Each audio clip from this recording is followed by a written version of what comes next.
Hello there and welcome to the attendance sheet video. Today I will show you how to easily track people accordingly and how to set up this sheet to meet all your needs and make it your own. First, in the attendance sheet you have to select the month and the year.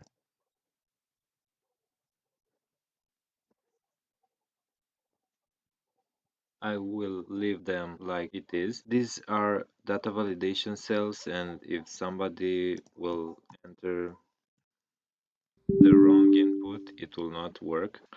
In the upper left corner, you have a brief report with the month's total days and working days.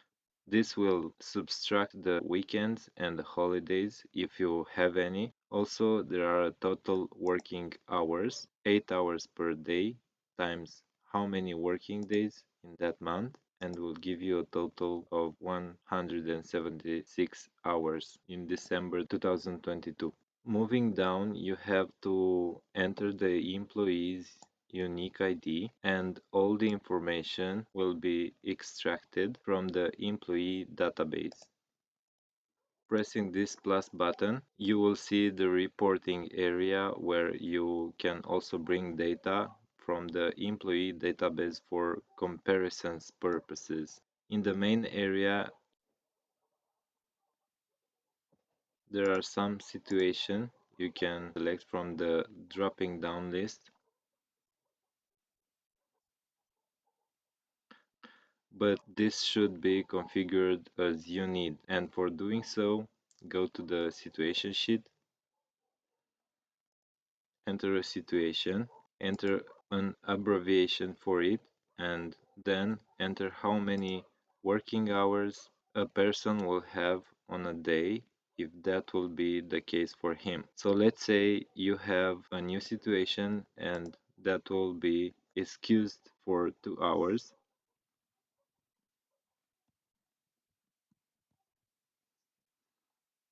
Which means the working hours for that case will be 6, and for the abbreviation we will have E2. Going for another example, let's say a conference,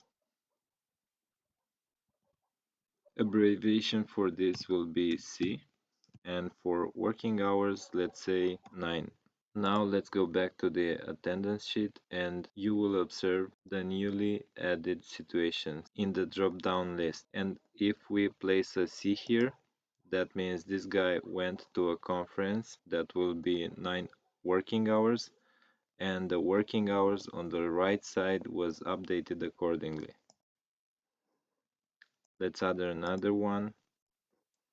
Also, you have the first situation added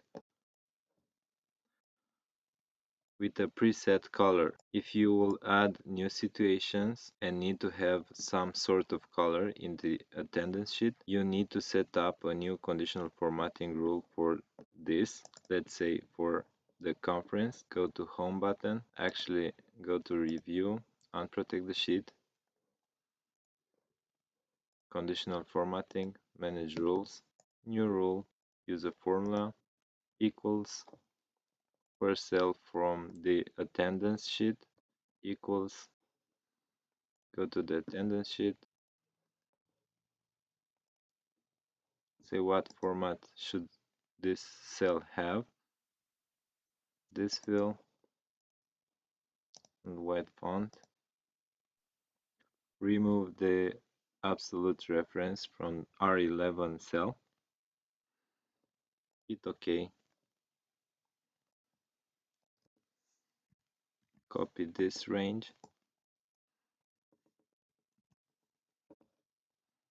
hit apply. For some reasons this cell is moving around, but you can insert it again, R11. OK, apply,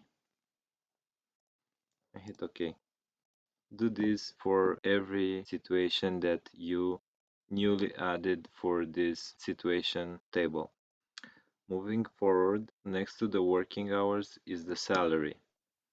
This is calculated based on the payment for an hour you will insert in the employee table in the payment for hours column. Next to the working hours is the salary.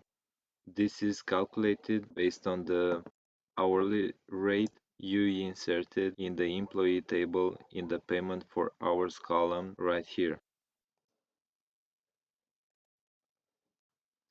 Now, going back to the employee section, let's see how to bring people to the attendance sheet. First, you have to insert in the employee database every person you want to track. I added some examples here, but let's add another one together. First, you need to give this person an ID. This doesn't matter what it looks like, if it is a number, a text, or both. The only thing it matters is this should be unique. And if you enter some not unique ID, like so, it will be highlighted in red like a warning that something is wrong. Let's give this an ID of 6. This will be working in the human resources. This will be a highlighted person. It will work in the human resource compartment. She will be head of this compartment.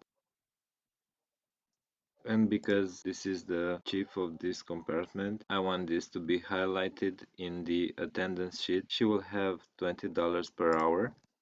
Her name will be Emma David. And for date of birth, it will be July 10, 2000. That will give her an age of 22. And as for special skills, let's say she was a math teacher. And now let's go back to the attendance sheet and see how to insert people here. The only thing you have to do here is to insert the unique ID from the drop-down list, and all the information will be printed here. Also, you see this guy is a highlighted person, and if we remove the highlighted, he will be not highlighted anymore. Now let's set up the reporting area. Let's say we need to see the compartment for each person, the occupation, but also the special skills and the age. Let's bring some more people here.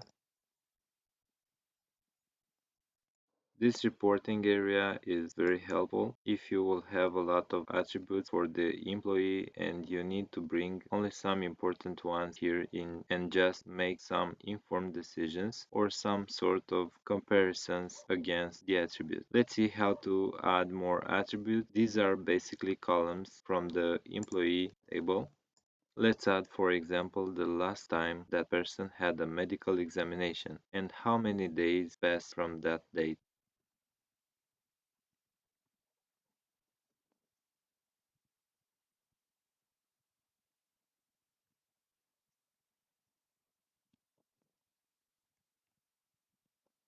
These attributes being added, let's go back to the attendance sheet and just add days passed from the last medical examinations.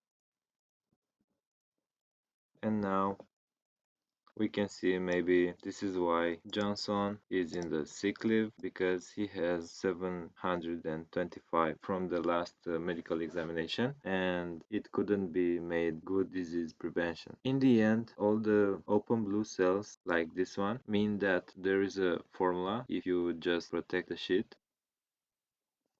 123 is the password. 123. After the protection, anyone without the password will be let to fulfill the attendance. Also playing around with reporting area.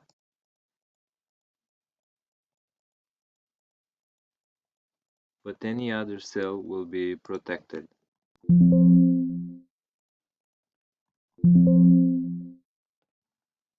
This is so powerful because anyone can fill up this sheet and any data is validated before saving, and also this will be unbreakable regarding formulas and functionalities. Lastly, if you want to insert more people to the attendance sheet, let's say you have already fulfilled all these empty rows here and you need to add another one, you have to unprotect the sheet, select any row. I like to select the last one Right-click, insert, select the row above, and drag it above the newly inserted one, and delete any attendance that is fulfilled here. Now, if you want to move it up or down, you have to select it, hold the Shift key down, and when the arrow cross shows up, click and move up or down. That being said, you have in the description the link where you can download this template. Let us know in comments below if this was helpful or if you have any suggestions, and if you liked it, give us a like and subscribe. See you next time.